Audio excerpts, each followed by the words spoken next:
You know Heinrich Himmler as the architect of the Holocaust, SS Reichsfuhrer, the man who built the death machine? But how does someone like that spend their final day? What happens when the most feared man in Nazi Germany realizes it's over? May 23rd, 1945. A cold spring morning near Lunberg. The Third Reich has been dead for 2 weeks, and Himmler is running out of places to hide. If you value documented World War II history like this, subscribe. It's the best way to support our work. Also comment from which city you're hearing this from. This script is researched and factual, using sources from Allied interrogation records and British War Office files. Now back to the story. 3 days earlier, Himmler had been Heinrich Himmler. Fake papers, shaved mustache, eye patch over his left eye. The Reichsfuhrer SS disguised as a discharged Wehrmacht sergeant, walking the roads of northern Germany with 2 SS officers posing as military police. They carried forged discharge papers dated May 8th. The signature was crude, the stamp was wrong, but in the chaos of collapsed Germany, maybe it would work. The man walking those dusty roads had controlled an empire of death, 1,500 concentration camps, 800,000 SS personnel, a budget that consumed 12% of the entire German war economy. He'd personally signed deportation orders for 347 train convoys. Each convoy carried 1,000 people. You do the math. Now he was nobody. A fake sergeant with blisters on his feet and fear in his eyes. May 20th, the trio sleeps in abandoned barns, steals food from empty farmhouses, avoids main roads where British patrols might spot them. Himmler's companions are Karl Brandt and Werner Grothmann. Brandt was his personal physician. Grothmann commanded his bodyguard unit. 3 men who'd lived in luxury while Europe burned, now reduced to sleeping in hay and eating raw turnips. That morning, British forces established checkpoints along every road leading north to Denmark. Operation Eclipse, systematic sweeps for fleeing Nazis. They have photographs of the top 100 war criminals. Himmler's picture sits at number 2, right after Hitler. The checkpoint at Meinstedt catches them first. Routine stop, papers inspection. The British sergeant looks at their documents, stamps them, waves them through. Close call, too close. 6 hours later, second checkpoint at Bremervörde. This time, a different outcome. May 21st, British checkpoint at Bremervörde, routine document check. Sergeant Edwin Austin examines the papers. Something bothers him about the eye patch. The bearing. The way this supposed Wehrmacht veteran holds himself. Too straight, too rigid, military bearing that runs deeper than any disguise can hide. Austin was a clerk before the war, worked in insurance, trained to notice details that don't add up. The discharge papers show combat service in Normandy, but the man's hands are soft. No calluses, no scars, fingernails too clean for someone who'd been fighting and running for months. Remove the patch. Himmler's hand trembles, not from fear, from rage. The man who ordered the deaths of 6 million Jews is about to be undone by a 20-year-old British sergeant who probably can't even spell Auschwitz. The eye patch comes off. No injury, no scarring. Clean skin that's never seen combat. Pink and healthy. Like it's been protected under fabric for exactly 3 days. Name? Heinrich Himmler. But Austin has studied the wanted posters, memorized the faces. The second most hunted man in Europe standing 3 feet away, sweating through his stolen uniform. They don't arrest him immediately. Standard procedure. Take him to the interrogation center at Lunberg. Let the intelligence officers sort it out. Himmler climbs into the back of a British truck, still clinging to his cover story, still believing he can talk his way out. The irony cuts deep. This truck had carried British prisoners to German camps just months earlier. Now it carries the architect of those camps to British justice. The drive takes 2 hours. Himmler stares out the back of the canvas-covered truck, watching the German countryside roll past. Bombed-out towns, refugees on the roads. Hamburg is a skeleton of twisted steel and broken concrete. Bremen exists only in fragments. The Reich he helped build, now reduced to rubble and corpses. In his jacket pocket, sewn into the lining, Himmler carries something else. A small leather notebook. 47 pages of handwritten text. His final orders to subordinates who no longer exist. Plans for a Fourth Reich that would never come.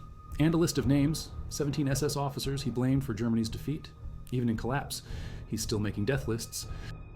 At Lunenburg, they process him like any other prisoner. Intake forms, photographs, fingerprints, the bureaucracy of capture. The same methodical documentation that Himmler had perfected in his concentration camps, now applied to him. They search him. Strip search. Every piece of clothing examined. Every pocket turned out. They find the first cyanide capsule sewn into his jacket collar, a brass casing, small enough to hide in a collar seam. The same poison that killed Hitler Eva Braun, Goebbels, and his 6 children. The escape hatch for Nazi leadership when the reckoning came. The British confiscate the capsule, or think they do. What they miss is the second capsule.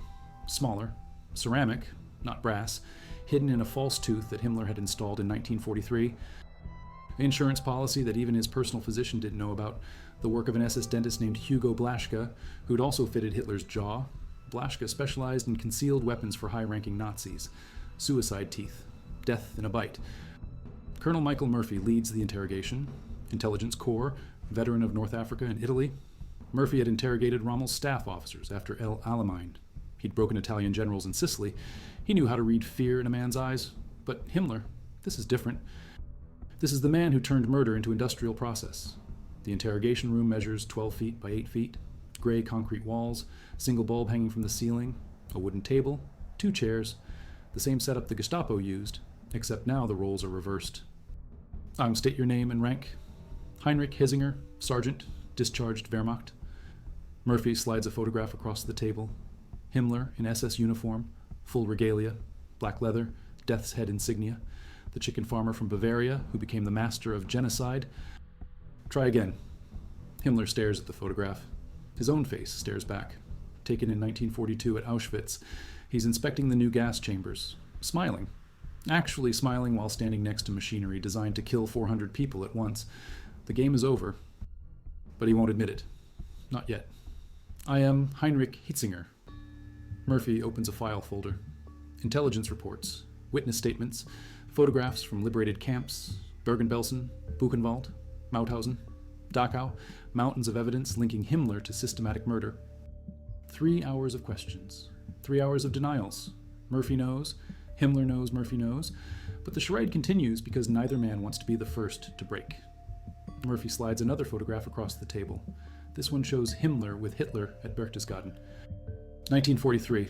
They're reviewing deportation schedules, planning the liquidation of the Warsaw Ghetto, 43,000 people marked for death in a single afternoon meeting. Recognize anyone?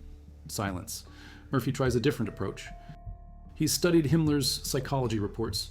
The man's weakness isn't fear, it's pride. Narcissistic pride in his organizational abilities, his efficiency, his talent for solving what the Nazis called the Jewish question. Well, the camps were remarkably well organized. Someone with exceptional administrative skills planned them. Himmler's posture changes, straightens up. For just a moment, the mask slips. Pride flickers across his face, the architect wanting credit for his blueprint. The logistics alone must have been incredibly complex. Another slip. Himmler nods slightly, the planner in him responding to recognition of his work. Finally, Murphy springs the trap. Only Heinrich Himmler could have organized something that comprehensive. And there it is. The moment when vanity defeats survival instinct, Heinrich Himmler. 2 words, spoken quietly, almost a whisper. The moment when one of history's greatest monsters admits who he is, Murphy doesn't react, doesn't smile, doesn't curse. Just makes a note in his file and continues the questioning. Standard procedure. But inside, he's thinking about the photographs he's seen, the evidence files, the survivor testimonies. This polite, soft-spoken man sitting across from him is responsible for more death than the Black Plague. If you value documented World War II history like this, subscribe. It's the best way to support our work. Also comment from which city you're hearing this from. This script is researched and factual, using sources from Allied interrogation records and British War Office files. Now back to the story. The British bring in Captain Tom Sylvester, camp commander, 34 years old, Manchester Grammar School, worked as a bank manager before the war. Sylvester had liberated a subcamp of Bergen-Belsen 3 weeks earlier. He'd seen the corpses stacked like cordwood. The walking skeletons who survived. Children who looked like old men. Women who weighed less than 70 pounds. And now the man responsible is sitting in his interrogation room, looking like a clerk who missed his train. Do you realize what you've done? Himmler straightens up. For the first time since his capture, he looks like the Reichsführer SS, the man who commanded more power than anyone except Hitler himself. I acted under orders. I did my duty to the German people. Duty. 6 million Jews dead, and he calls it duty. Another 4 million Poles? Russians, Roma, disabled individuals, political prisoners, 10 million corpses, and he calls it duty. Sylvester had prepared for this moment, read every intelligence report, studied every photograph, but facing the actual person somehow made it worse. Evil with a human face. Genocide planned by a man who looked like he should be selling insurance. Your duty was mass murder. My duty was to follow orders, to solve problems that threatened the Reich. Problems. He called human beings problems. Sylvester orders a medical examination. Standard procedure for high-value prisoners. Dr. C. J. Wells arrives at 8:30 in the evening. British Army medical officer, 32 years old. Graduated from Edinburgh Medical School in 1936. His job is simple. Make sure the prisoner is healthy enough for extended interrogation. Wells had worked at a field hospital during the liberation of Bergen-Belsen. He'd tried to save people who were beyond saving, held hands with children as they died from starvation, watched grown men weep when they realized they were safe. The smell still haunted him. Human waste, death, despair made physical. Now he's examining the man who created those conditions. Standard medical protocol, check pulse, blood pressure, reflexes, look for injuries, diseases, anything that might complicate interrogation. Wells approaches it professionally, clinically, but his hands shake slightly as he takes Himmler's pulse. Open your mouth. Routine check, looking for hidden weapons, poison capsules, anything that might complicate the interrogation process. British intelligence had briefed all medical officers. Nazi leaders often carried suicide devices, cyanide capsules sewn into clothing, false teeth filled with poison, wedding rings with hidden compartments. Himmler opens his mouth. Wells sees something dark lodged between his rear molars, a small object, ceramic, smooth, about the size of a pea, open wider. Wells reaches in with his fingers, trying to extract the object. Standard procedure, remove any foreign objects that might pose a risk. The ceramic feels warm against his fingertips, slippery, difficult to grip. Himmler's jaw snaps shut. The crunch of breaking ceramic echoes through the room, sharp, final, like a bone breaking. The smell hits immediately. Bitter almonds, sweet and acrid at the same time, prussic acid, hydrogen cyanide, the same gas used in the chambers at Auschwitz, the most powerful man in Nazi Germany, after Hitler has just bitten down on a potassium cyanide capsule. Death in under 3 minutes. Wells recognizes the smell instantly. He'd studied chemical warfare at medical school. Knew the signs, knew there was nothing he could do. Himmler's body convulses. His back arches off the chair, every muscle contracting at once. His hands claw at his throat, eyes wide, terrified.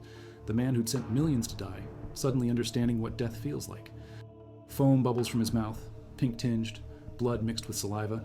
His face turns blue, cyanosis. The cells can't process oxygen. The body suffocates while the lungs still draw breath. Wells tries everything. Stomach pump, emetics, artificial respiration. He works frantically. Not to save Himmler, to prove to himself that he's still a doctor. Still someone who tries to preserve life, even when that life belongs to history's greatest monster. Nothing works. Cyanide blocks cytochrome C oxidase, the enzyme that allows cells to use oxygen. It's like drowning from the inside.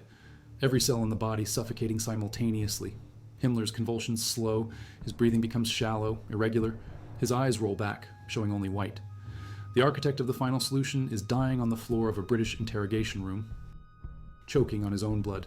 At 11:04 p.m., May 23, 1945, Heinrich Himmler is pronounced dead. 15 minutes after biting the capsule, 15 minutes to escape the justice he denied to millions, Wells stares at the body. This small, unremarkable man had wielded more power over life and death than anyone in human history. Now he's just another corpse, another casualty of the war he helped start. The British photograph, everything. The body, the room, the broken ceramic from the cyanide capsule mixed with blood and saliva on the floor. Flashbulbs pop, cameras click. They need documentation, proof that the Reichsfuhrer SS is dead, proof that he won't become another Nazi ghost story. Sylvester calls London immediately. Secure telephone line. The conversation lasts 3 minutes. Churchill wants confirmation, Stalin wants proof, Truman wants photographs. The death of Heinrich Himmler is front-page news waiting to happen. They strip the body, every piece of clothing cataloged, every pocket searched. In his underwear, they find a final surprise. Sewn into the waistband, a small piece of paper, microfilm, photographs of documents, the complete organizational structure of Odessa, the secret network designed to smuggle Nazi war criminals to South America, names, addresses, financial accounts, safe houses in Buenos Aires, São Paulo, Montevideo, the blueprint for Nazi survival after the Reich's collapse. Information that will lead to the capture of hundreds of war criminals over the next 3 decades. They wrap the body in camouflage netting. No coffin. No ceremony. Just canvas and rope, like garbage being prepared for disposal. The man who'd built cathedrals of death receives the burial of a common criminal. The burial happens at midnight, somewhere on Lunberg Heath. The exact location remains classified even today. An unmarked grave in German soil for the man who turned that same soil into a continent-wide graveyard.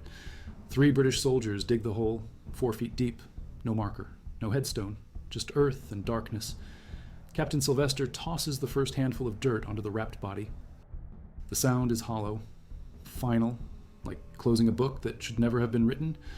But here's what the British found when they searched Himmler's final hideout 3 days later. A farmhouse near Flensburg, abandoned since April. In the cellar, a leather briefcase containing detailed organizational charts of every concentration camp, production quotas for human ash, transport schedules for cattle cars full of people, railway timetables coordinating murder across 20 countries, and a handwritten note dated May 20th, 2 days before his capture. Written in Himmler's precise script, "The Jewish question in Europe is solved. The final statistics will be available after complete territorial control is reestablished. Even in defeat, still counting corpses, still believing in victory." The briefcase also contains something else. Financial records showing payments to Swiss banks, gold deposits, stolen valuables converted to currency. Himmler had looted his victims even as he murdered them, filled bank accounts with gold teeth, wedding rings, family heirlooms. The bureaucracy of theft operating alongside the bureaucracy of death. 23 numbered accounts in Basel, 17 in Zurich, combined value, 47 million Swiss francs, enough money to fund a small war or finance the escape of hundreds of Nazi war criminals to South America. Money that came from the pockets of the dead. But the most chilling document was a typed memorandum dated May 15th, 1945. A week after Germany's surrender, Himmler's final order to any SS unit still operating in occupied territory: continue all current operations until contact is re-established with Central Command. The Holocaust was supposed to continue even after the war ended, even after Germany surrendered. Himmler's death machine was designed to keep running on autopilot, killing until the last guard was captured or killed. The man who industrialized murder died believing he'd completed his mission, but he'd also ensured that the killing would continue without him. The perfect bureaucrat. Even in death, 78 years later, the exact location of Heinrich Himmler's grave remains unknown. The British never marked it, never recorded the precise coordinates. Somewhere on Lunberg Heath, history's greatest mass murderer lies in unmarked earth. His legacy reduced to ash and memory. The man who built an empire of death became nothing but a story told in whispers.